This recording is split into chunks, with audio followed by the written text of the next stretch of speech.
bahwa gereja kita GSJ SBSD itu tiba-tiba diambil orang. Padahal yang ngerintis Dr. Andrew. Ini yang pakai jas jangan ada yang ngamuk loh ya. Ini ngamuk bahaya, kalau sih jago karate. Tenang Pak, tenang. Didoakan kan setiap hari, termasuk Eswara pembangunan. Ngeri juga. Ya, ngeri. Dan sayangnya saudara James, suaminya Lisa, itu hari ini dilantik jadi gembalanya di sana. Saya diberitahu. Saya nyesel, nggak kebayang. Tahu James ya, yang rambutnya tebel itu, tahu ya? Nggak tahu? Istrinya yang pujian Lisa, hari ini dilantik jadi wakil gembala di sana. Aduh, saya bilang gila ini, nggak kepikir gue ini. Kok bisa kayak begini? Nggak apa-apa, biarin. Teladan Iskak, apa itu? Ngalah. Bener, ini banyak di belakang kita, Pak, kita perang. Oh jangan. Gereja jangan, kok orang bingung, mari gereja ini, mari gereja ini, kok saya GSJS, jangan. Tidak ada perperangan. Damai, Tuhan pembela kita. Walaupun itu sebenarnya sakit. Karena yang ngerintis saya dan Bu Lani, saya serahkan Andrew dan Jessica. Tiba-tiba hilang jemaat 500 dan Eswara yang didoakan. Itu saya minta ya, Elisa mana? Mulai hari stop, nggak usah doakan pembangunan ini. Ya, karena udah keluar dan diambil dengan cara yang sangat licik dan kita ini seperti kecolongan. Karena kita bukan pikiran jahat, pikiran kita, saya bilang, saya dan keluarga ini benar-benar pendeta asli loh. Ini nggak punya loh pikiran sampai kecolongan terus, kecolongan. Karena kita murni gitu loh. Oke, saya stop, saya nggak akan lanjutkan itu. Iskak, setelah Iskak siapa? Ya. Mengucapkan 2 kalimat syahadat. Sudah pernah mendengar 2 kalimat syahadat? Udah Pak. Sudah ya? Sudah tahu artinya? Sudah. Alhamdulillah. Ikutin kata-kata saya dalam bahasa Arab, kata per kata. Kemudian kita lanjutkan dengan terjemahan bahasa Indonesia. Ya? Baik, bismillahirrahmanirrahim. Asyhadu an la ilaha illallah wa asyhadu anna Muhammadan Rasulullah. Aku bersaksi tiada Tuhan yang layak disembah selain Allah. Dan aku bersaksi Nabi Muhammad adalah utusan Allah. Alhamdulillah, syah ya. Alhamdulillah, Allahu Akbar. Selamat buat Bang Doni Sitorus. Assalamualaikum warahmatullahi wabarakatuh. Berjumpa lagi dengan Jadi HMC ya, channel yang mengedukasi dan menghibur. Kembali terjadi perpecahan di dalam gereja, teman-teman. Ngeri, teman-teman. Jadi memang gereja-gereja ini sangat sering antar pendetanya nanti berantem, pecah kongsi kalau dibilang. Atau ada yang berkhianat. Ada gembalanya atau pendeta mudanya atau pendetanya yang memilih membuka gereja sendiri atau pindah ke gereja lain sambil membawa jemaat-jemaatnya. Bahkan ada juga yang terjadi merebut gedung gereja. Jadi memang itu adalah hal yang biasa kalau kita lihat di Kristen Protestan. Sekali lagi ya, ini Protestan. Kalau di Katolik nggak bisa, teman-teman. Nggak bisa. Keluar bisa, tapi merebut nggak bisa, teman-teman.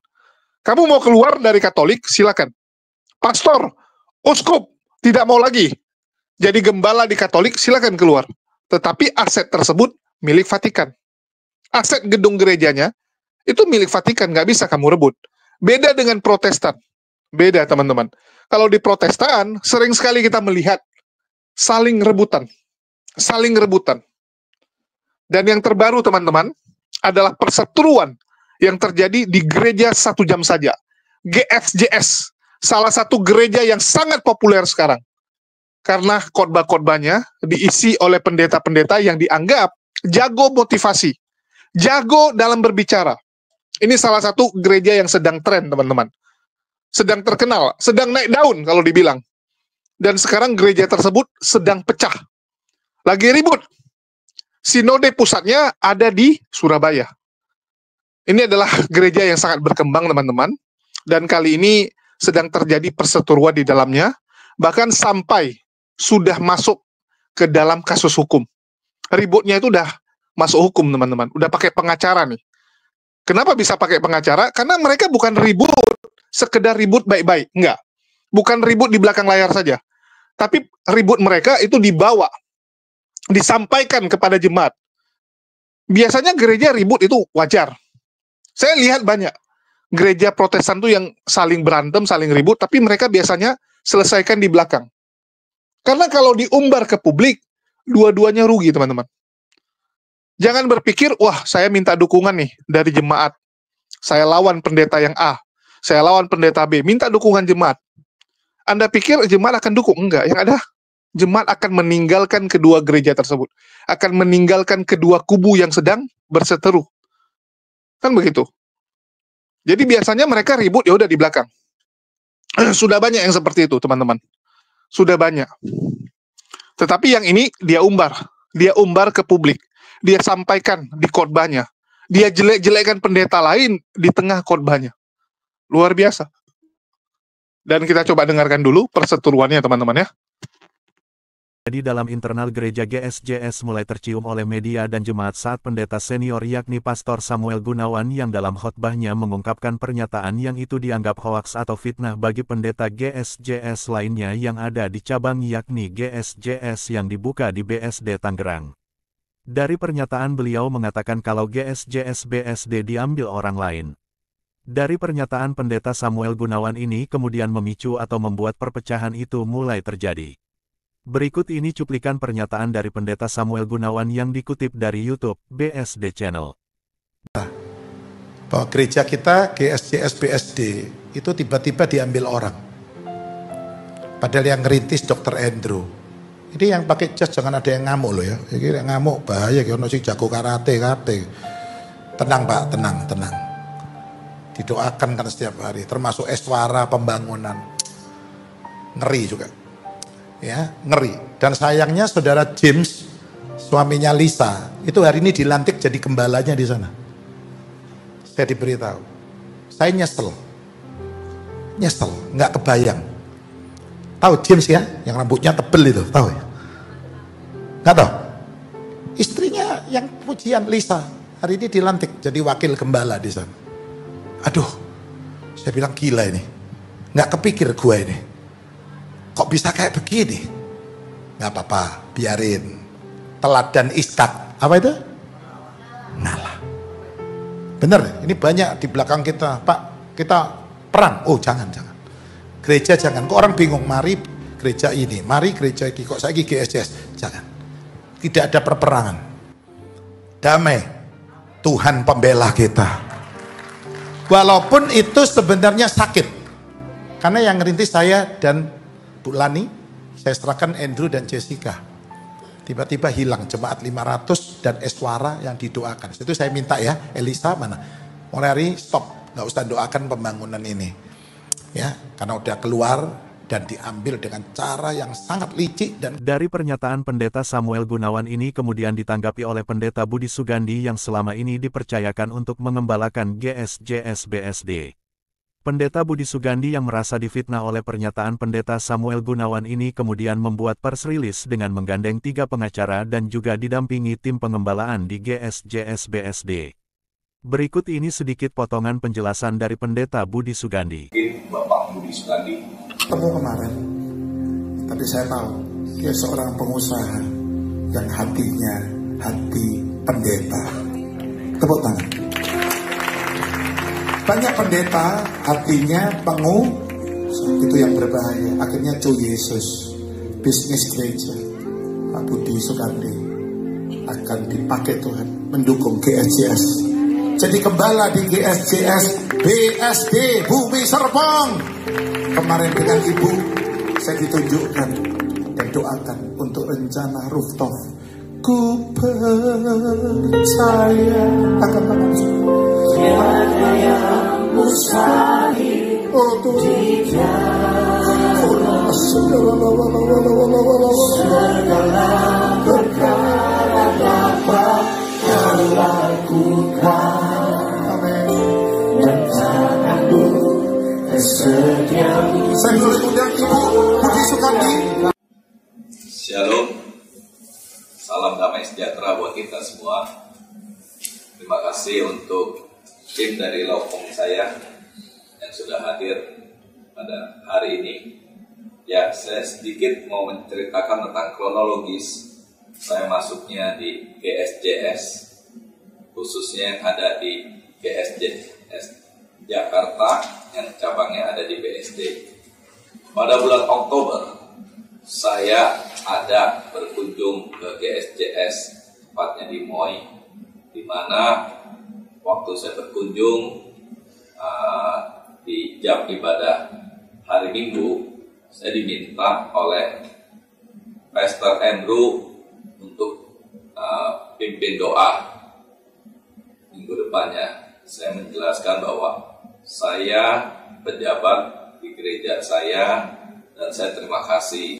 Dari penjelasan Pendeta Budi Sugandi dan rekan pengembalaannya bisa disimpulkan bahwa mereka semua menolak pernyataan dari Pendeta Samuel Gunawan dan meminta Pendeta Samuel Gunawan untuk mengklarifikasi pernyataan yang sudah terlanjur disampaikan kepada jemaat dan juga ditonton oleh ribuan orang.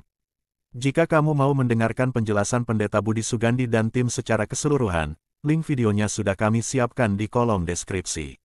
Imbas dari masalah ini adalah GSJS cabang BSD yang digembalakan oleh Pendeta Budi Sugandi tidak lagi memakai nama GSJS atau menyatakan untuk keluar dari GSJS dan bernaung di bawah sinode lain. Dengan demikian tim pengembalaan Pendeta Budi Sugandi tidak lagi menggunakan nama GSJS. Sangat disayangkan gereja yang baru dimulai 1 tahun ini dan sedang berkembang harus pecah di tengah jalan. Atau yang mengoperasikan segala kebutuhan dari gereja GSJS BSD itu dilakukan oleh Pendeta Andrew Gunawan, bukan oleh Bapak Budi Sugandi. Sebetulnya sampai sini sudah jelas terjadi keharmonisan dari awal antara Bapak Budi Sugandi dengan Bapak Andrew Gunawan. Itu harmonis sampai gereja ini bisa berjalan dan semakin banyak jemaat yang ikut ibadah tiap minggunya, berkembang dengan pesat. Oke. Nah, singkatnya sudah dijelaskan oleh Bapak Budi Sugandi, miskomunikasi mungkin hal biasa. Dan sebetulnya yang menjadi concern adalah miskomunikasi itu sebetulnya sudah dituntaskan dalam pertemuan 20 September 2024. Dengan membuahkan kesepakatan Pak Budi tidak lagi boleh menggunakan nama GSJS dalam gerejanya. Dan Pak Budi pun menyetujui hal tersebut karena memang sedari awal Pak Budi tidak pernah merasa memiliki GSJS itu gitu. Beliau hanya diamanahkan. Dari 20 September Pastor Samuel Gunawan dan Pastor Andrew Gunawan sangat baik. Di keberadaan Pak Budi tadi juga atas ajakan dari Pastor Samuel Gunawan sesuai dengan YouTube yang ada di GSJS MOI. Terus yang berikutnya, setahu saya keberadaan Pastor Budi Sugandi di GSJS Jakarta semata-mata karena ingin melayani pekerjaan Tuhan, dan hal itu ditunjukkan dengan loyalitas dan komitmen serta pengorbanan secara finansial dan moral untuk kegiatan GSJS Jakarta, Tunjungan Plaza, dan kegiatan GSJS di beberapa kota. Plaza prihatin atas pernyataan Pastor Samuel Gunawan yang merupakan seorang pastor dan tokoh agama yang seharusnya bisa menyampaikan pesan yang kelihatan menunjukkan, membuat tentram umat dan masyarakat, namun melakukan hal-hal sebaliknya dan malah cenderung melakukan provokasi dan hasutan.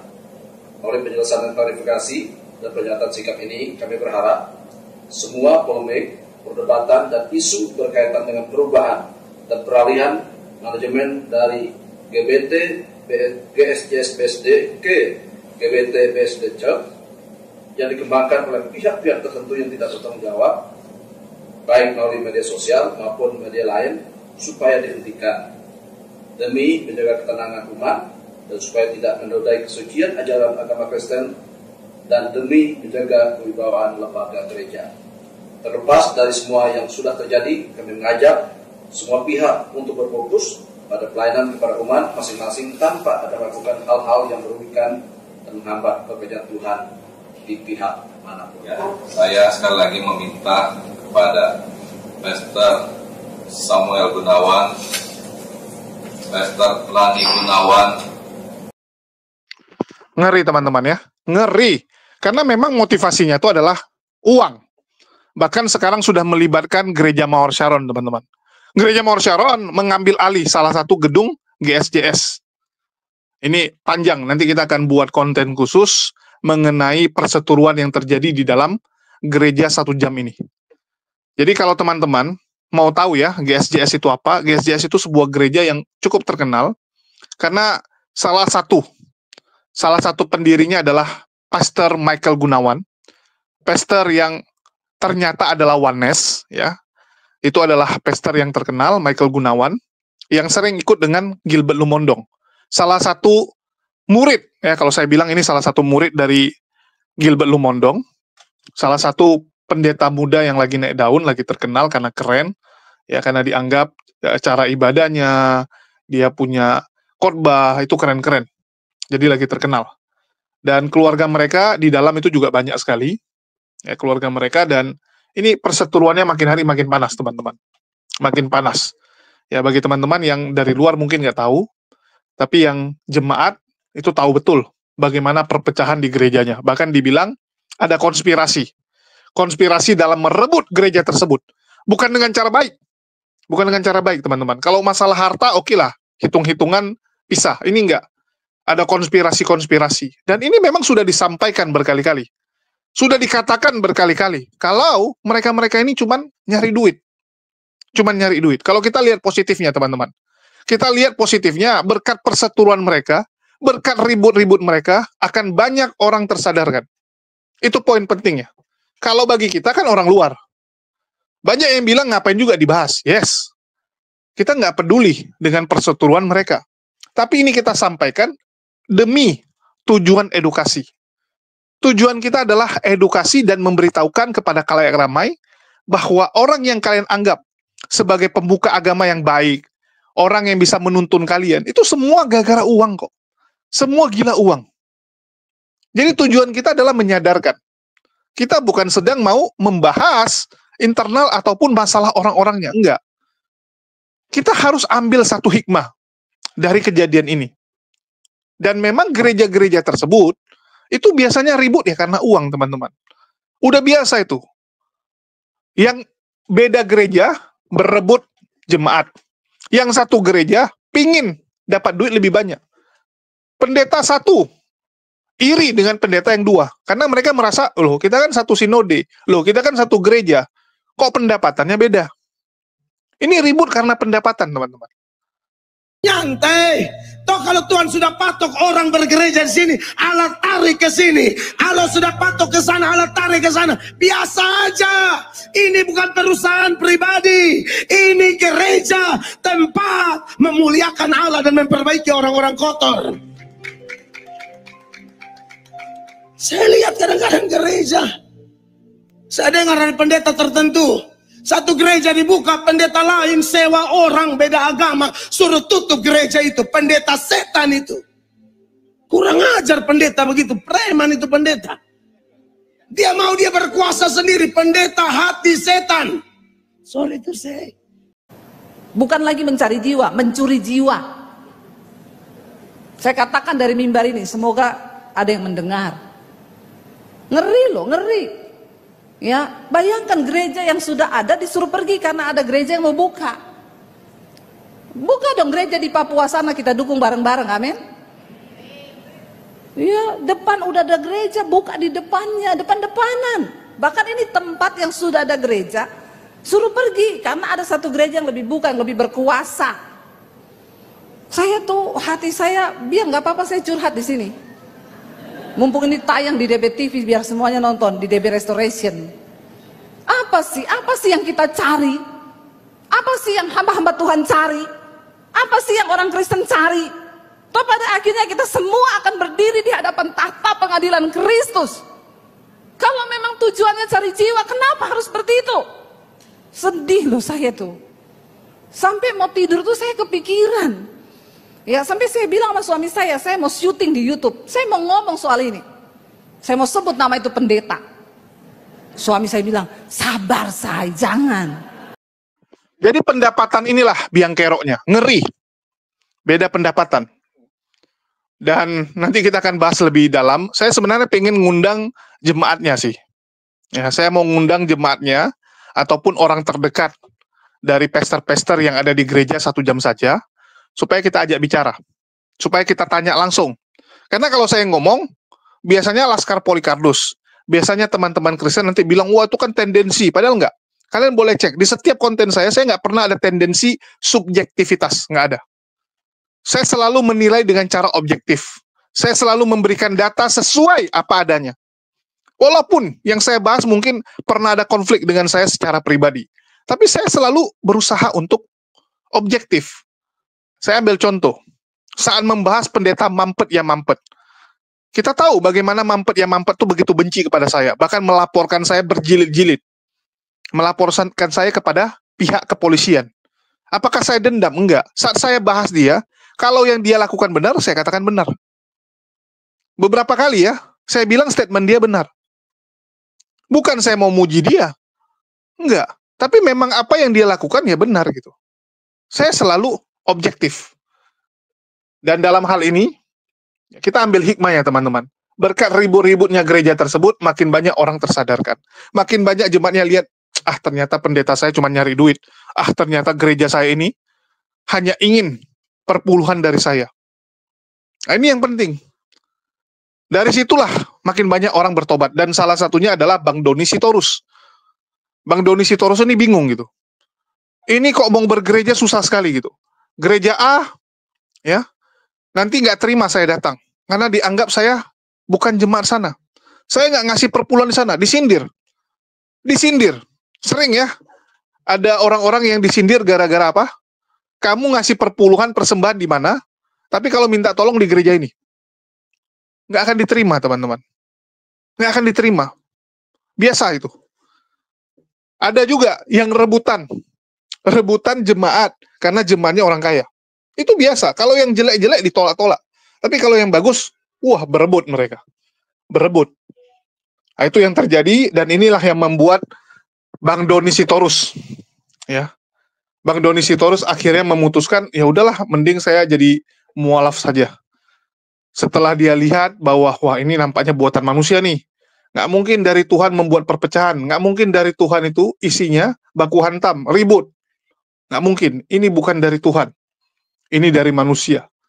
Nah, inilah yang membuat Bang Doni akhirnya, teman-teman, ya udahlah, saya cari yang lain, saya cari ajaran yang lain. Dia pelajari, dan akhirnya memutuskan menjadi mualaf. Kembali ke fitrah aslinya. Kan begitu. Kembali ke fitrah asli kita saat kita diciptakan. Oke, kita dengarkan dulu ya, bagaimana Bang Doni Sitorus ini menemukan hidayah. Pas saya ketemu itu, berapa kali ngikutin, saya bilang ada yang agak beda gitu ya. Agak beda, terus pas ketemu dapat yang di Al-Bukhari kemarin, cek sana mau nggak? Mau. Oh ya. Nah, karena menurut saya yang menariknya itu kebetulan ada bimbingan 3 bulan gitu ya. Kalau saya pribadi mungkin nggak tahu apa yang harus saya ajarin gitu. Dan ini kan backgroundnya sama-sama mualaf gitu ya. Mungkin permasalahan yang dihadapi segala macam mungkin lebih pas gitu daripada saya bawa ke Sunda Kelapa. Saya ngobrol sama dia gimana. Sebenarnya bilang ya saya mau yang ini aja, jadi saya bisa belajarnya lebih. Sebenarnya sama aja. Di Sunda Kelapa juga ada pembinaannya juga, Pak. 3 kali kalau nggak salah. Oh, 3 kali ya. 3 kali. Tapi nggak tahu ya itu udah tahun berapa. 20 tahun yang lalu. Iya. Ini itu. Iya, alhamdulillah. Tapi sudah mempelajari sedikit tentang Islam. Sebenarnya saya orangnya pakai logis, jadi sering nanya gitu, Bang. Nanya siapa? Nanya Bapak ini? Teman sekerja juga gitu. Teman sekerja. Jadi kayak kan 2015 itu kan saya punya atasan gitu kan. Jadi dia sering cerita gitu. Punya apa? Punya atasan di kantornya. Dia sering cerita gitu tentang dia bandingin kalau Isa sama Nabi Muhammad ini kan. Dia bilang gini, pertanyaannya kan, kenapa kalau Nabi Isa itu wajahnya ditampilin gitu, kenapa kalau Muhammad nggak ditampilin gitu? Bingung gitu, jawabnya nggak bisa gitu. Loh, temannya itu Muslim atau? Muslim. Iya. Terus nggak bisa jawab? Nggak, maksudnya saya nggak bisa jawab gitu. Jadi bisa jawab. dia bilang udah ikut aja gini ke Islam katanya. Cuman nggak lama beliau itu kan berhenti gitu kan. Jadi nggak ada ini lagi, kayak komunikasinya tentang ke situ udah nggak lanjut lagi gitu. Terus setelah jadi itu? mau nyari tahu sendiri bingung gitu mau kemana gitu. Oke. Terus tapi udah biasa baca Bible-nya belum? Bible-nya? Bible. Iya, waktu di HKBP. Baca. Baca. Nah, cuman ya itu kadang kayak apa pembenaran apa nyari pembenaran itu kayak kurang nangkap gitu, maksudnya kayak nggak bisa terima gitu kok. Maksudnya setelah bandingin sama yang teman-teman Islam bilang gini-gini, kayak ada benernya juga gitu. Mungkin dulu waktu baca Bible nggak dijamah Roh Kudus kali. Kan gitu biasa kata Pak Pendeta. Ya tapi alhamdulillah ya kalau memang sudah mendapatkan kebenaran di dalam Islam, jangan ditunda-tunda, langsung aja. Masalah setelah itu, mau masalah keluarga, masalah pekerjaan, masalah ibadah, itu bisa belajar step by step dan bisa diurus step by step. Kita selalu dampingin. Misalnya ada masalah keluarga, butuh bantuan kita dampingin. Kalaupun ada masalah hukum, kita sediain pengacara juga gratis. Untuk ibadah kita sediain guru gratis, belum sunat kita sunat gratis. Nanti ada masalah pekerjaan juga yang kita bisa bantu, kita bantu. Udah sunat belum? Alhamdulillah belum kok. Belum? Udah alhamdulillah. Nanti kita sunat gratis. Tinggal tunggu di rumah, nanti juru sunat kita yang datang ke rumah. Langsung sunat di rumah. Gitu. Tinggal tunggu jadwalnya aja dari Mas Doni. Berani nggak? Tapi gini loh, kan saya kan perantau gitu. Kalau yang kayak untuk nanti apa kayak guru privat datang gitu kan kebetulan saya kan ngekos gitu ya. Itu gimana caranya? Ngekos sendiri atau sendiri? Sendiri. Ya nggak masalah, belajar di tempat kosan nggak apa-apa. Bisa ya? Bisa, malah lebih bagus. Kecuali kalau memang tinggal di rumah orang tuanya belum tahu atau menentang, tinggal cari tempat mau belajar di mana. Masjid juga boleh kok. Tinggal bilang aja sama orang masjid mau numpang belajar ngaji gitu aja, pasti boleh. Nggak mungkin diusir. Dengan guru privatnya? Dengan guru privatnya. Iya, ya tapi di luar jam sholat. Gitu. Sekalian sholat di situ, habis sholat belajar ngaji. Kan cuma 90 menit satu pertemuan. Satu pertemuan 90 menit, seminggu kita kasih jatah 2 kali. Gurunya nanti juga ngajarin sholat, ngajarin akidah, ya ngajarin fikih juga lah ya, yang umum gitu lah. Sambil ngajarin Iqra. Tenang, pokoknya dibimbing. Pokoknya sampai kalau sudah bersyahadat di tempat kita bimbing, kita bina sampai bisa menjalankan Islam dengan baik, dengan kafah gitu maksudnya, secara totalitas gitu. Jangan khawatir. Sunat nggak sakit ya Pak ya? Hah? Enggak. Enggak lah. Orang kemarin malah ada yang jauh lebih senior dari Mas Doni. Umurnya udah 50 lebih. Tuh. Habis sunat langsung berdiri. Langsung pakai celana. Berdiri orangnya Bu maksudnya Bu. Itu habis sunat tuh langsung berdiri, langsung pakai celana. Itu. Tenang aja. Dan juga ini Pak, ini kan orang kita nih Pak, ini kan ustadz kita yang sunat nih. Dia yang datang ke rumah mualaf yang mau disunat. Dia sekalian sunat, sekalian kasih obat juga. Obat supaya nggak sakit, obat supaya nggak infeksi, semua dikasih dia. Paket komplit lah pokoknya. Oke, kalau gitu apa kita langsung aja? Ya, silakan. Siapa? Mas Doni duduk sini.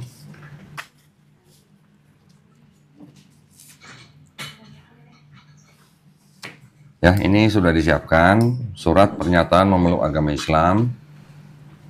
Nanti Mas Doni tinggal baca aja. Ya, bacanya mulai dari sini nih. Pernyataan memeluk agama Islam dan seterusnya. Dengan ini saya, nama, nik, tanggal, tempat lahir, alamat, pekerjaan tidak usah disebutkan. Agama sebelumnya aja disebutkan. Ya, terus kemudian baru ini sampai 2 kalimat syahadat gitu. Baru nanti saya tuntun syahadat. Ya.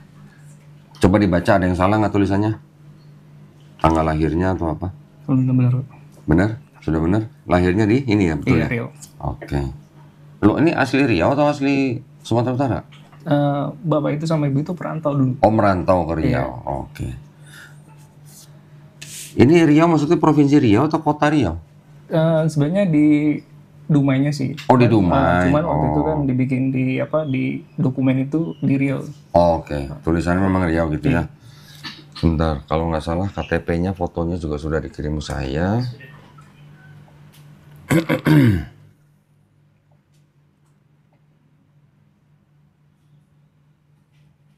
KTP-nya ini ya, betul ya, Doni Sitorus ya. Benar. Nah. Ini betul Pak, fotonya Doni Pak? Ya. Ah betul. Kok agak lain ya? Iya. Ini umur berapa nih? Agak lain bukan bilang. Enggak, ini kayak penyanyi nih kayaknya. Doni Sitorus ya namanya ya? Iya Pak.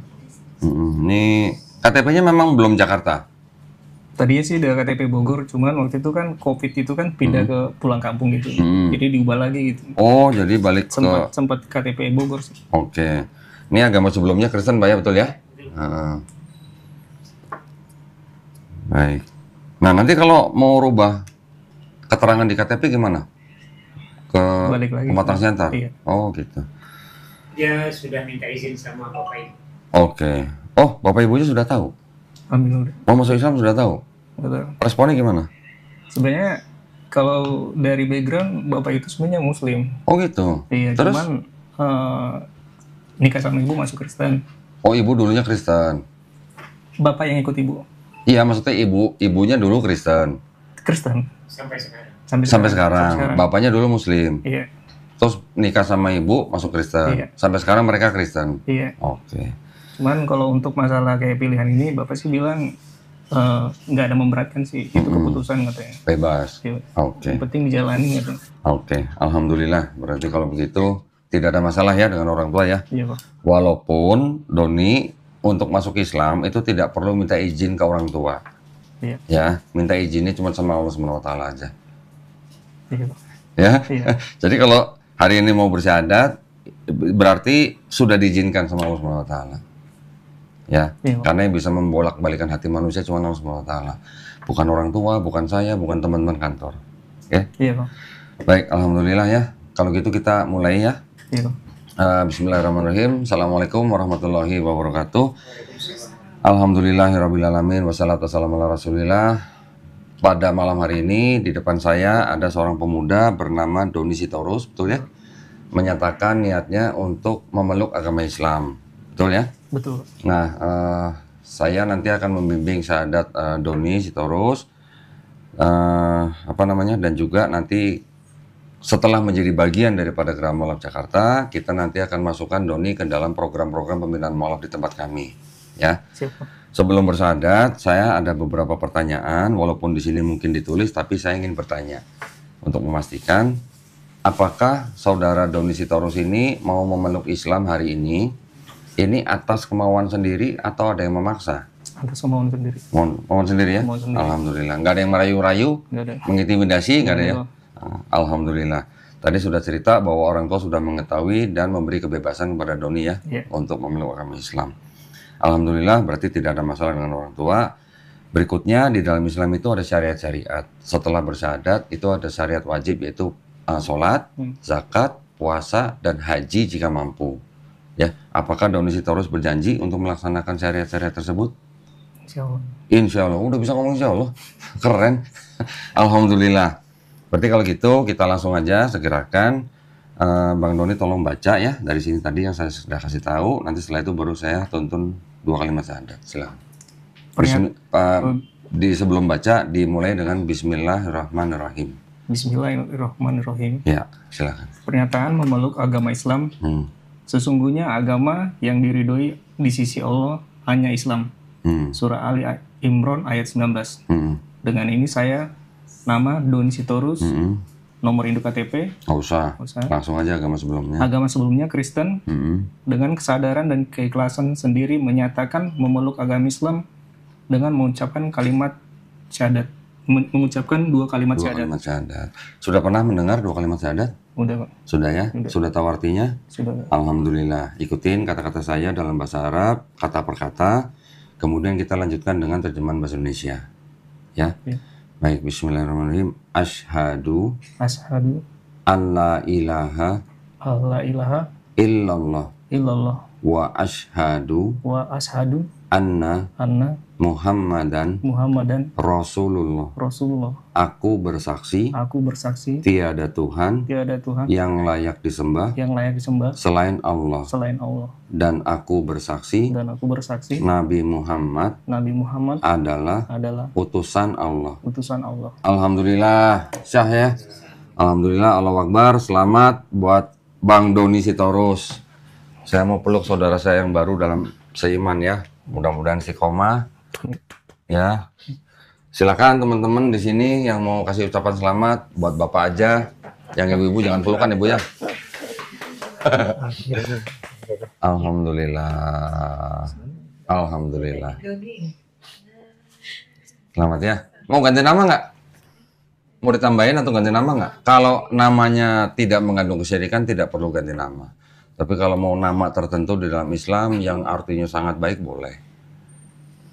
Boleh. Nanti tolong kasih tahu ya ke Suci ya, biar ini diganti namanya siapa gitu. Ya. Tapi namanya dari Enggak, terserah. Kalau mau ganti nama dari Doni boleh, atau enggak juga nggak apa-apa. Selama nama tidak mengandung kesyirikan tidak perlu ganti nama. Ya. Siap, Pak. Kalau sudah ini tolong ditandatangan di atas meterai, tulis nama lengkapnya. Alhamdulillah. Ya. Sama-sama. Nah, itu tanda tangan itu? Iya. Itu tanda tangan apa Arab itu? Tanda tangan. Sederhana banget tanda tangannya. Alhamdulillah. Nanti pulang, ini tinggal ditempel foto ya. Oh iya, tadi. Fotonya Doni, jangan foto orang lain ya. Iya. Soalnya udah disiapin kok. Hah? Udah disiapin. Di mana? Fotonya udah disiapin kok. Mana? Ada? Ya udah nanti. Oh ya ini ada lem nih kalau mau tempel. Boleh. Nanti pulang atau besok bisa dilaminating ya supaya nggak rusak, di fotokopi atau di scan. Terus segera diurus perubahan keterangan agama di KTP ya. Iya. Urusnya berarti ke tempat KTP ya? Sekarang bisa online. Sekarang bisa online. Ada aplikasi tertentu gitu untuk mengurus itu. Dilarang foto pakai dasi, Pak. Nggak apa-apa ya. Alhamdulillah ya, ini saya masukkan sini.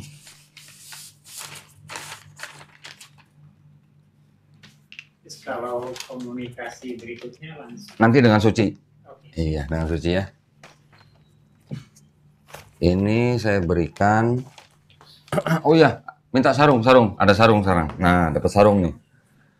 Nanti bisa dipakai buat habis sunat sama buat sholat. Ya. Sama Qur'annya kalau ada sekalian. Ini buku tuntunan sholat. Nanti tolong dibaca. Ini segala sesuatu mengenai sholat ada di sini. Ya, mau niat, mau gerakan, mau bacaan, mau surat pendek, semua ada di sini. Ya, dibaca benar-benar ini.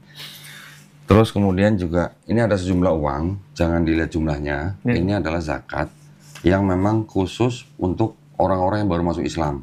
Ya, orang-orang seperti Doni Sitorus ini yang baru masuk Islam atau mualaf itu salah satu dari 8 asnaf atau 8 kelompok orang yang berhak menerima zakat. Ya, jangan dilihat jumlahnya. Tolong diterima dengan baik. Ini ada buku Iqra. Nanti juga setelah guru privat kita datang, ini kok sobek. Setelah guru privat kita datang, nanti belajar Iqra-nya pakai buku ini. Ya. Mana sarungnya udah? Qurannya masih ada? Alhamdulillah. Nah gini, sambil menunggu, saya ingin memberitahukan gini, Doni ya. Di dalam Islam, kita percaya bahwa setiap manusia yang lahir, termasuk Doni, waktu lahir itu muslim sebenarnya. Fitrah. Fitrah itu artinya sifat asalnya manusia gitu. Muslim artinya orang yang berserah diri hanya kepada Sang Pencipta. Dulu waktu lahir bisa apa? Nggak bisa apa-apa kan? Bisa apa-apa. Nah, itu artinya kan hanya bisa berserah diri kepada Sang Pencipta. Yang ngurus Doni sampai besar kan orang tuanya. Orang tuanya itu yang dititipin anak. Nah, ketika orang itu besar, seperti Doni, masuk gereja kan? Dibawa ke gereja sama orang tuanya, karena orang tuanya Kristen kan? Doni menjadi Kristen, atau nanti ada yang menjadi Yahudi, atau ada yang menjadi Majusi, itu kan karena orang tuanya. Tapi ketika orang itu seperti Doni sekarang, mendengar Islam, menerima Islam, bahkan sampai memeluk Islam, artinya Doni itu sebenarnya bukan pindah agama, tapi kembali ke fitrahnya, kembali menjadi Muslim. Karena roh Doni dan saya dan semua manusia yang sudah dilahirkan jadi manusia, sebelum lahir jadi manusia, kita sudah pernah berikrar. Cuman kita lupa gitu, udah dilupakan gitu. Kita dulu sudah pernah berikrar ketika kita masih menjadi roh bahwa Tuhan kita adalah Allah Subhanahu wa taala. Ya, ketika lahir kita lupa. Nah, kalau yang hidup lahir di keluarga muslim, alhamdulillah mereka tetap ingat mereka muslim. Tapi seperti Doni dan juga dulu seperti saya, kita sudah lupa, dikafirkan pula gitu ya. Sekarang alhamdulillah Doni sudah kembali menjadi muslim. Ya, dan perlu diingat ini ada sebuah kabar yang sangat mengembirakan. Dosanya Doni dari mulai akil balik sampai hari ini insya Allah dihapuskan. Tetapi kebaikan Doni dari akil balik sampai hari ini tetap dicatat sebagai pahala kebaikan, dengan syarat atau dengan catatan Doni nanti Islamnya yang baik. Ya, insya Allah. Nah, di sini nanti ada sajadah yang ada bacaan sholatnya. Nah, nanti baca ini, prakteknya pakai sajadah, ada bacaannya. Kalau lupa boleh nyontek sini. Ya, jadi nggak cuma di SMA aja waktu nyontek. Ini belajar sholat juga boleh nyontek. Ya, sambil pegang buku juga boleh, sambil pegang handphone juga boleh. Ya, nggak apa-apa. Kalau kita sudah belajar, terus kita praktek sehari 5 kali, seminggu pasti bisa. Insya Allah bisa. Mudah. Ya. Nah, ini ada Masya Allah, ini ada Quran, ya. Nanti tolong belajar bagaimana adab memegang Quran.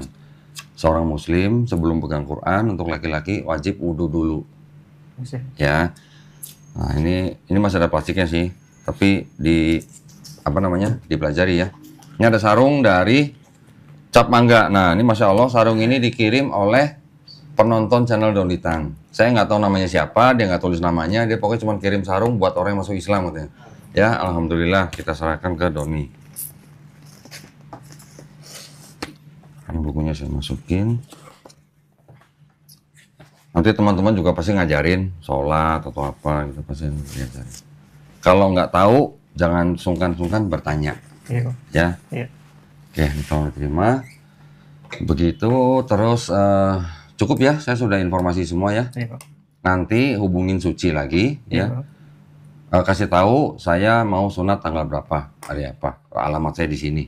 Nanti nomornya Bang Doni akan dikasih ke juru sunatnya. Juru sunatnya nanti hubungin Bang Doni, janjian hari apa, jam berapa, di mana, nanti dia yang datang. Tidak perlu ada yang harus dibayar. Oke. Setelah itu kalau udah bisa mulai belajar ngaji, kasih tahu lagi ke Mbak Suci, saya bisanya hari apa misalnya, dalam seminggu 2 hari, 1 kali pertemuan 90 menit, ya, kita kirim guru privat ke rumah. Ya, nanti sambil ngecek-ngecek sholat udah bener apa belum gitu, ya, wudhunya udah bener belum gitu. Oke, jangan takut, kita pasti bimbing gitu. Kita selalu bersamai supaya bisa menjadi muslim yang kafah. Ya, insya Allah jangan lupa nanti pulang mandi besar. Mandi besar itu membasahi seluruh tubuh dengan niat aku berniat mandi besar untuk menghilangkan hadas besar lillahi ta'ala. Lillahi ta'ala itu artinya hanya demi Allah Subhanahu wa taala. Ya. Nanti bisa buka lah di Google lah, niat mandi besar gitu, gampang. Oke, cukup segitu dulu ya, sudah cukup ya? Ada yang mau ditanyain? Banyak sih. Banyak. Nah, nanti minta nomornya saya ke Suci. Kalau ada yang mau ditanyain, boleh WA saya. Ya, insya Allah pasti saya jawab. Kalau saya nggak tidur. Ya. Jangan takut, pokoknya di dalam Islam itu tidak ada yang menyulitkan manusia. Di dalam Islam itu mengatur apa yang dibutuhkan manusia untuk selamat gitu. Nah itu, judulnya Islam cuma begitu. Namanya Islam aja artinya selamat, damai, berserah diri, patuh, taat, tunduk. Kepada siapa? Kepada yang menciptakan kita. Jadi kalau yang menciptakan kita sudah memberi perintah, kita cukup mengikutinya, melakukannya. Yang larangan diturunkan ya kita cukup menjauhinya. Sudah cukup. Simpel sebenarnya. Ya. Banyak teman-teman nanti bisa bantu pasti. Kalau lingkungannya baik, pasti jadinya baik. Kalau lingkungannya nggak baik, ya jangan berubah komunitas gitu ya. Kalau komunitasnya sudah banyak yang Muslim, jangan sampai keluar dari komunitas Islam. Oke? Baik. Alhamdulillah, buat para pemirsa, terima kasih banyak atas perhatiannya. Ya, mudah-mudahan kita semua yang menyaksikan pada malam hari ini, Bang Doni Sitorus yang sudah bersahadat, kita semuanya dilindungi dan dirahmati Allah Subhanahu wa Ta'ala. Kita juga sama-sama berdoa ya, supaya apa? Supaya kita dijadikan golongan manusia yang mengikuti apa yang sudah diturunkan Allah Subhanahu wa Ta'ala melalui Rasulnya. Dan insya Allah mudah-mudahan kita semua menjadi golongan manusia yang menyaksikan keesaan Allah Subhanahu wa Ta'ala. Ngeri kan teman-teman? Ngeri teman-teman. Jadi berkat itu banyak orang yang tersadarkan. Ya kita senang yang ginian. Yang ginian senang kita. Karena berkat pendeta-pendeta, gereja-gereja berseteru, makin banyak orang tersadarkan. Itu bagus, artinya berhasil teman-teman. Apa yang kita lakukan selama ini artinya berhasil. Itu aja. Jadi tujuan kita tampilkan ini, ya ini. Ya, tujuan kita menampilkan perseteruan gereja, pendeta-pendeta baku hantam, saling ribut. Tujuannya ya demi kemuliaan Allah. Itu teman-teman, bukan yang lain. Jadi banyak sekali orang-orang yang akhirnya tersadarkan, akhirnya menjadi mualaf, setelah melihat perseteruan yang ada di dalam gereja mereka. Untuk itu mari kita sampaikan. Jadi jangan ada yang bilang, lah untuk apa kita campuri urusan internal mereka? Enggak. Kalau campuri artinya kita ikut campur. Ya, artinya kita memberikan pendapat kepada pendeta A atau pendeta B, atau ikut intervensi di dalamnya. Enggak, kita kan cuma orang luar. Ikut campur itu artinya ikut ke dalam. Contoh, suami istri lagi berantem. Kamu provokasi si suami. Kamu provokasi si istri. Atau kamu berikan pendapat kepada si suami. Ya, itu ikut campur. Kalau kita ini kan cuma orang luar. Betul tidak? Ikut campur itu ikut masuk ke dalam. Kalau kita ini ya lebih mirip kayak tetangga lah. Cuman melihat, mengamati ya. Gosipin lah, boleh lah kalau dibilang gitu. Tapi di sini tujuannya ada. Tujuannya ada, teman-teman. Tujuannya supaya mengambil hikmah. Dan itu diperbolehkan dalam Islam. Yang seperti ini diperbolehkan. Karena tujuan kita adalah supaya umat muslim tidak meniru yang seperti ini. Jangan sampai kita seperti mereka. Ribut gara-gara ya, uang, dan uang. Jangan sampai. Terus yang kedua, dengan adanya seperti ini bisa menyadarkan banyak orang. Jadi kalau kita ngomong sama teman-teman Kristen, kalau kita ngomong bahwa, wah ini begini, ini begitu, mereka susah percaya. Tapi kalau kita tampilkan langsung, ini lo gereja lu aja berantem, pendeta yang lu sukai, pendeta yang lu anggap benar ya, kan banyak yang kagum dengan pendetanya, menganggap bahwa pendetanya tuh sosok yang luar biasa, sosok yang baik, sosok yang mengayomi. Setelah kita kasih lihat, nah ini lo pendeta lu, kerjanya saja sesama mereka ribut. Akhirnya mereka lihat, oh ya benar juga, ini pendeta saya artinya pencitraan aja selama ini. Artinya gaya-gaya aja selama ini. Di depan kita baik-baik, rupanya di belakang ribut, baku hantam dan sebagainya. Dengan kita tampilkan itu, banyak yang tersadarkan, kan bagus. Tujuannya itu, supaya orang tersadarkan. Oke, itu aja dari saya. Ya, dan makasih buat teman-teman semua yang udah nyimak, dan semoga ini disebarkan supaya teman-teman mungkin jemaat-jemaat GSJS ya, ada saudara-saudara kalian, teman-teman kalian yang ternyata jemaat di gereja ini ikut tersadarkan. Nah, itu yang paling penting. Ya, kita berharap jemaat-jemaat GSJS baik itu yang di Jakarta, Surabaya ya, itu semua akhirnya bisa membuka mata dan tahu akan kebenaran. Sekian dari saya, makasih buat semuanya. Di akhir kata saya ucapkan wassalamualaikum warahmatullahi wabarakatuh. Sampai jumpa di konten-konten kita berikutnya.